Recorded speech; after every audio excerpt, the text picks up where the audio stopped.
Glória a Deus.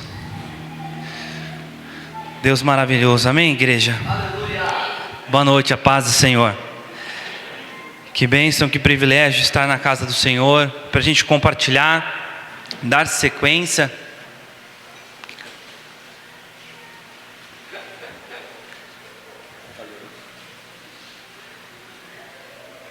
Ao vivo é assim mesmo. Para a gente dar sequência àquilo que apresentamos no nosso culto racional ao Senhor. E é um motivo de alegria poder compartilhar a palavra de Deus. Que o Senhor possa, de alguma maneira, aumentar a clareza da sua palavra sobre as nossas vidas. E que essa palavra ela possa fluir no decorrer dessa semana. E que o Espírito Santo possa vir falar com cada um de nós, em nome de Jesus. Amém? Abre a sua Bíblia lá em Jonas 1. Jonas 1, capítulo 1, verso 1. Aleluias. Tu és grandioso. Nós vamos ler do capítulo 1 ao 3. E depois nós vamos seguir mais um pouco. Amém? Todos acharam? Glória a Deus. A palavra do Senhor está escrito assim: a palavra do Senhor veio a Jonas, filho de Amiatai, dizendo: levante e vá à grande cidade de Nínive e pregai contra ela, porque a sua maldade subiu até a minha presença. Jonas se levantou, mas para fugir da presença do Senhor, para Tarsis, desceu a Jopé. Perdão que está escuro aqui. Verso 3. Jonas se levantou para fugir da presença do Senhor, para Tarsis, e desceu a Jopé, e encontrou um navio ali para Tarsis, e pagou a passagem, e pegou um navio para ir com ele para Tarsis, para longe da presença do Senhor. Amém? Glória a Deus. Bom, o profeta Jonas, ele, um pouco diferente dos outros profetas. Geralmente os profetas, eles falavam ao povo de Deus, né? O profeta, ele sempre se posicionava como fosse o porta-voz de Deus para o povo. E Deus chama Jonas para falar com um povo que não professava a mesma fé. E Jonas, ao receber isso, a gente vai, ao decorrer do texto, ver que Jonas, ele não reclama, ele ouve a voz de Deus, mas ele toma uma atitude. E no verso 1 a gente já pode entender que geralmente era o profeta que ia atrás da palavra para entregar ao povo.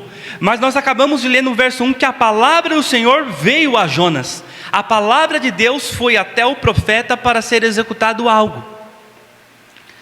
E se nós formos olhar para essa palavra e entender um pouco deste contexto, para entender o que o Senhor tem para as nossas vidas, quando Jonas recebe isso da parte do Senhor, ele estava, se a gente for falar de uma localização, para a gente ter uma ideia, é como que Jonas estivesse em Santos e ele teria que ir para Bertioga, mas ele decide ir para Barretos, totalmente diferente.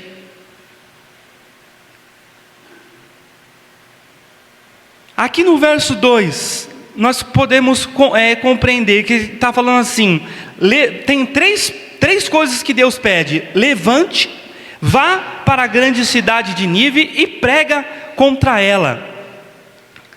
A direção era para levantar e ele ir e pregar. E Jonas, ele não estava com medo da direção de Deus. Ele estava com receio de ele pregar, fazer isso, pregar e vir um arrependimento. Então, quando eu estava lendo essa palavra, o Espírito Santo falava para mim ele já tinha intimidade com Deus, ele já era um homem de Deus, mas as coisas ficam mais estreitas quando ela vem para nos confrontar, porque Jonas, ele estava indo pregar arrependimento para um povo que te trazia dor. Era como fosse você estar em Jerusalém, como que a gente acabou de passar pelo povo do Hamas, é isso? Que sangrou, que fez mal para o seu povo, e aí Deus chega depois de todo aquele cenário e fala assim: Josi, irmão, vai lá e prega para ele o arrependimento, o amor. Qual é o sentimento que talvez, se a gente se colocar no lugar de Jonas, qual é o sentimento que a gente geraria? Não é um sentimento fácil. Muitas vezes na caminhada com Deus, nós vamos, como servos do Senhor, ser confrontados a não só executar aquilo que nos traz proveito, aquilo que nos gera esperança, mas também muitas vezes a palavra do Senhor vai vir de confronto para com as nossas vidas. Quando Jonas passa por tudo isso, ele consegue compreender, aí a vontade do Senhor começa a fluir nos próximos versículos. Mas até isso acontecer, pessoas perderam, o caos aconteceu. No verso 3, está falando assim: Jonas se levantou, mas para fugir da presença do Senhor, para Tarsis, desceu a Jopé, e encontrou um navio, que ia para Tarsis, pagou a passagem, e embarcou no navio, para ir com eles para Tarsis, para longe da presença de Deus. Muitas vezes nós estamos como Jonas, nós pagamos o preço, muitas vezes de saber que estamos no lugar errado, pagamos o preço de pagar para ver se nós estamos no local certo, mas nós muitas vezes não pagamos o preço para viver aquilo que é a vontade de Deus. A realidade muitas vezes ela vai vir de confronto para as nossas vidas, e nós como servos do Senhor precisamos estar atentos o que de fato o Senhor quer para nós. Porque se eu falar para você que é fácil, não é fácil. As tarefas, as coisas que nós ansiamos como pessoas naturais, se nós não tivermos a sensibilidade, aquilo que nós achamos que é certo para as nossas vidas, pode de alguma maneira mudar o nosso percurso. E nessa noite o Senhor nos chama a atenção. No verso 4 está escrito assim: mas o Senhor lançou sobre o mar um vento forte, e levantou-se uma tempestade tão violenta, que parecia que o navio estava a ponto de despedaçar. Então os marinheiros ficaram com medo, clamando cada um ao seu Deus, lançando no mar a carga que estava no navio, para que ele ficasse mais leve. Se nós formos compreender, quando nós tomamos uma atitude errada, quem não só paga, não é só nós, mas todos que estão ao nosso redor. Estava ali, os marinheiros estavam ali, a palavra não fala, mas pelo que eu pude compreender, aquele centro onde que ele foi pagar a passagem, provavelmente era como fosse o porto de exportação lá, de receber grãos, e os marinheiros estavam lançando fora valores, eles estavam sendo prejudicados. Eu logo entendo que quando nós estamos posicionados no lugar errado, com as pessoas erradas, duas situações: ou nós somos atingidos por algo que nós talvez não iríamos precisar, talvez você seja o marinheiro dessa história, ou talvez por nós não estarmos compreendendo a rota certa que nós precisamos estar como servos do Senhor, nós acabamos trazendo prejuízo para todos que estão ao nosso redor. E nós precisamos ter essa sensibilidade, temos essa proeza de se relacionar com Deus ao ponto de pararmos quando compreendemos que estamos fora da rota. Às vezes essa rota, ela vem como uma doença, ela vem como, do nada eu fui para o hospital e não sei se eu vou voltar. Às vezes nós estamos andando fora da rota, e pela permissão de Deus, o Senhor nos direciona e fala: ei filho, ei filha, vamos recalcular. Não é possível que a nossa vida, o nosso propósito vai ser trabalhar, acordar, ter a família e dormir. Eu quero hoje trazer a esperança para você, que a palavra do Senhor nos diz que desde o ventre da nossa mãe nós fomos escolhidos. Aleluia. Todos nós fomos gerados com um propósito, todos nós temos algo a executar aqui. E quando nós entendemos esse propósito, nós não vamos para Tarsis. Mesmo que doa, mesmo que a nossa vontade seja estar no leste, no norte, mas nós esperamos a voz do Senhor. O Senhor tem falado conosco: se mova através da minha ordem. E quando nós conseguimos executar isso, as coisas começam a fluir, as coisas começam a se encaixar. No verso 5 nós acabamos de ler que a nossa mal localização pode nos causar danos. No verso 6, o capitão do navio se aproximou de Jonas e disse: o que está acontecendo com você? Agarrando no sono, levante-te, invoque o seu Deus. Talvez assim esse Deus se lembre de nós, para que não perecemos.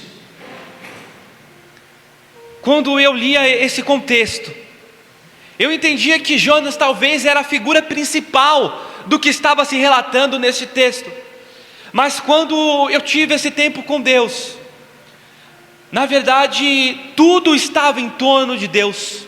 O caráter de Deus estava sendo a evidência maior, porque o plano de Deus maior é que Mateus se complete não só sobre a nossa geração, mas sobre todos. O ide e pregar o Evangelho. Pregar o Evangelho é pregar o Evangelho afora de tempo e com tempo. Pregar o Evangelho é estar em lugares aonde que não está tendo luz, aonde as trevas está prevalecendo, e de alguma maneira nós estamos sendo enviados para ser a lâmpada, para ser a luz deste caminho. E quando a gente vê o caráter de Deus se aprofundando nesse primeiro capítulo, nós podemos entender esse tal amor. Porque se nós se colocarmos como Jonas, talvez de fato nós não vamos conseguir digerir. Sabe algo que nos machuca? Sabe aquele trauma que a gente não quer nem conversa? Esse era o sentimento de Jonas. Jonas sabia que se ele pregasse arrependimento, teria possibilidade desse povo se converter. E até o capítulo 4, nós vamos ver que toda a cidade se rendeu a um Deus. Aleluias.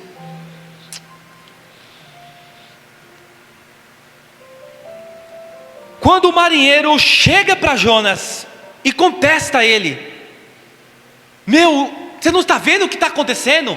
Você não está vendo? Clame a esse Deus.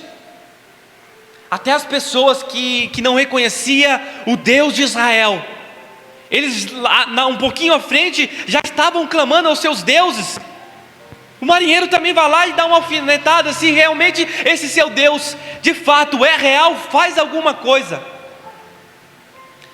Sabe, queridos, nós precisamos tomar um cuidado muito grande com a frieza espiritual. Se nós não tomarmos cuidado, nós vamos ser pessoas que conhecem a Cristo, que domina bem a palavra, mas não executa com excelência. Se nós não tomarmos cuidado, a tempestade vai vir sobre as nossas vidas, e nós vamos estar como Jonas, tão frio, que às vezes nós estamos para um culto para cumprir uma tabela, quando na verdade Deus está além disso. Deus conta comigo e com você para executar as boas novas. Que a palavra do Senhor possa queimar no nosso coração de uma tal maneira, e a gente falar: Senhor, sonda em mim. Assim como o salmista falava: Senhor, sonda em mim se há algum caminho mau. Senhor, me sacode. Se em alguma área, Senhor, eu estou como Jonas, dormindo, sonolento, ao ponto de não conseguir enxergar essa tempestade que está ao meu redor. No verso 7, os marinheiros diziam uns aos outros: vamos lançar sorte para descobrir quem é o culpado deste mal que caiu sobre nós. Lançando sorte, a sorte caiu sobre Jonas.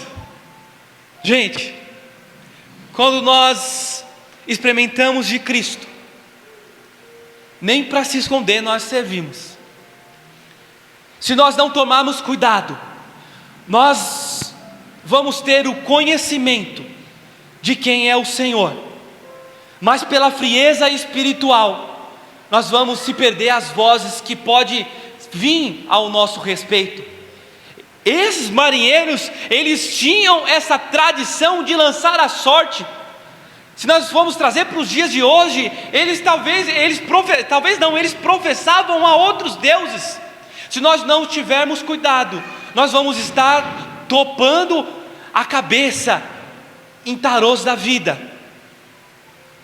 Se nós não tomarmos conhecimento do poder de Deus, nós vamos estar nos consultando com outros deuses para nos dar destino. Jonas estava ali até então calado, mas até a sorte de outro Deus apontou que ele estava errado. É como você estiver em uma localização errada, parece que tudo vai dar errado, tudo vai nos mostrar que não está se encaixando.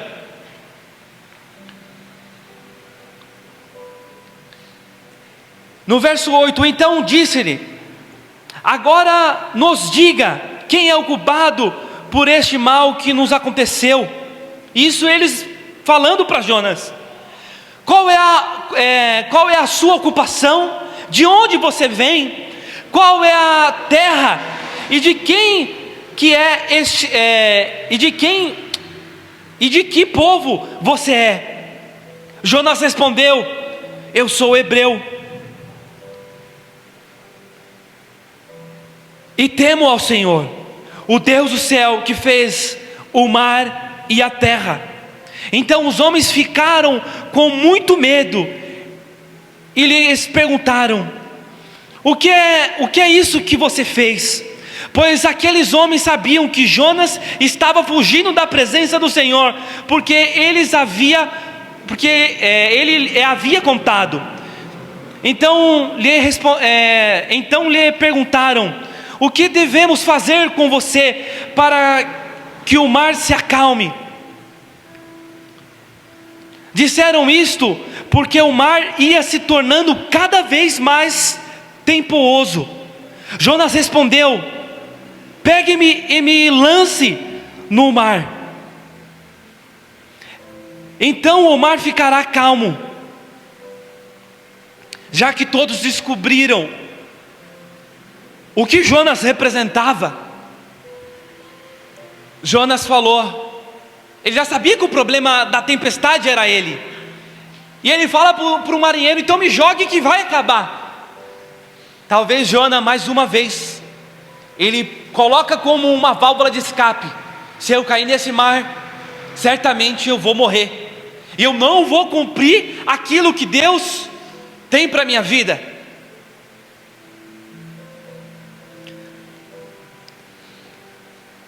Na parte B, porque eu sei que por minha causa está essa grande tempestade caiu sobre vocês. Em vez disso, os homens remavam, forçando para alcançar a terra, mas não podiam, porque o mar ia se tornando cada vez mais tempestuoso contra eles. Então clamou o Senhor ao Senhor, dizendo: ó Senhor, rogai-vos que não deixeis perecer por causa da vida deste homem, e não façam cair sobre nós este sangue inocente, porque tu, Senhor, fizestes o que foi tão agrado. Então, em seguida, os marinheiros pegaram Jonas e lançaram no mar, e a fúria do mar se acalmou. Então esses homens temeram muito ao Senhor, ofereceram sacrifício ao Senhor, fizeram votos. O Senhor ordenou que um grande peixe engolisse Jonas.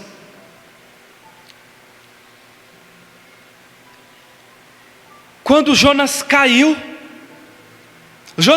Deus providenciou algo que alguns falam que é uma baleia, outros falam que é um peixe, que chegou a engolir Jonas, e por 3 noites ele ficou ali até chegar no seu destino, aonde Deus estava direcionando ele.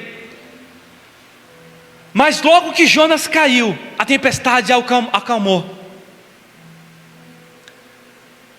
Às vezes nós estamos nessa situação, nós estamos em uma situação sem bico e nós queremos entregar as pontas, ao ponto de falar: cara, eu vou parar por aqui porque eu estou incomodando as pessoas, então eu não vou fazer mais isso, mais aquilo, porque talvez eu estou errado.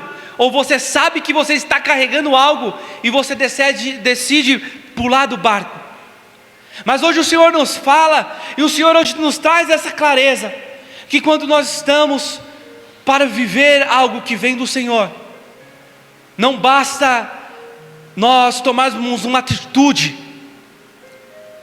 porque quando Deus tem um propósito para as nossas vidas, Ele vai te guardar de todas as coisas. Se nós formos parar para pensar, no decorrer deste ano, você consegue parar e falar assim: essa situação foi o Senhor que me livrou. Se não fosse o Senhor, certamente hoje eu não estaria aqui recebendo essa palavra. Eu passei por várias situações também.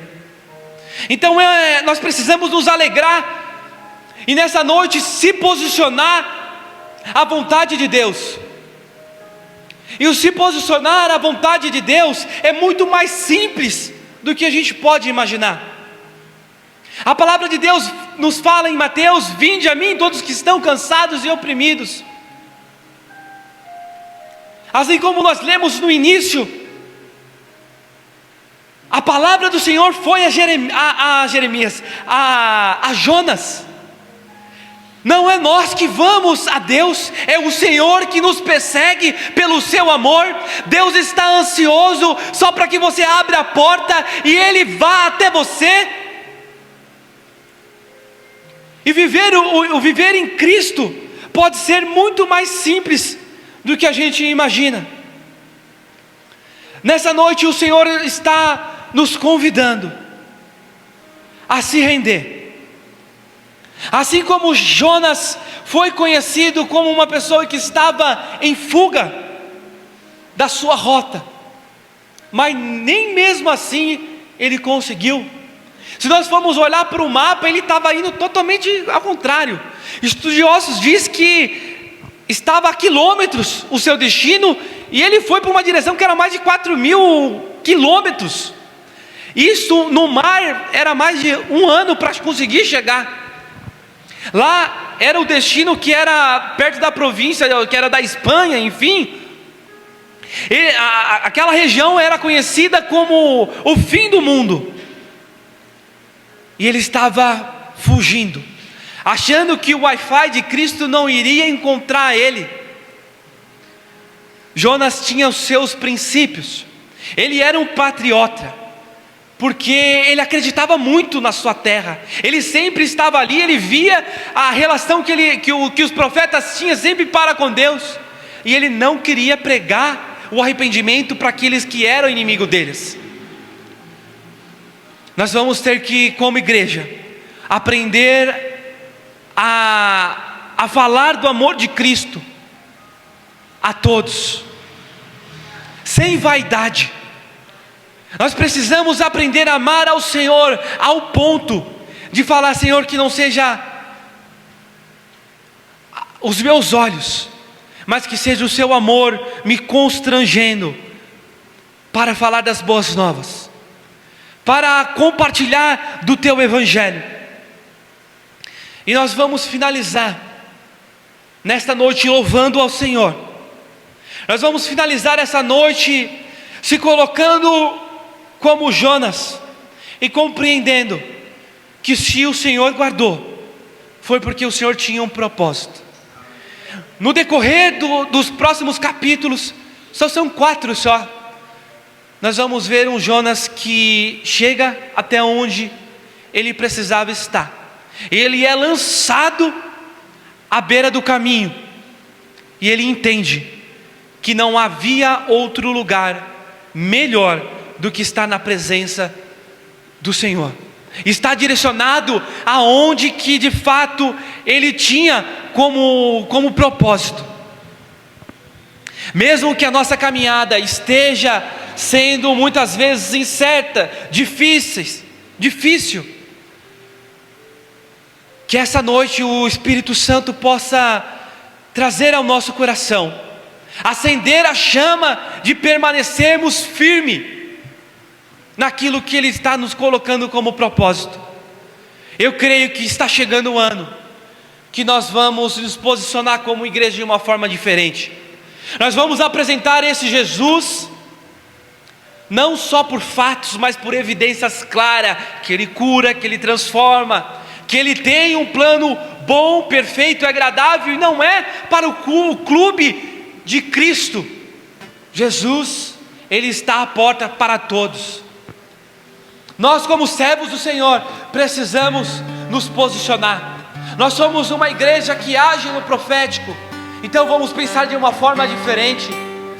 Talvez esse ano o Senhor está nos chamando para nos posicionarmos como um evangelismo profético. Nós vamos nos posicionar e trazer à existência daquelas coisas que ainda não estão acontecendo, que nós possamos exalar esse amor de Cristo, em nome de Jesus, amém?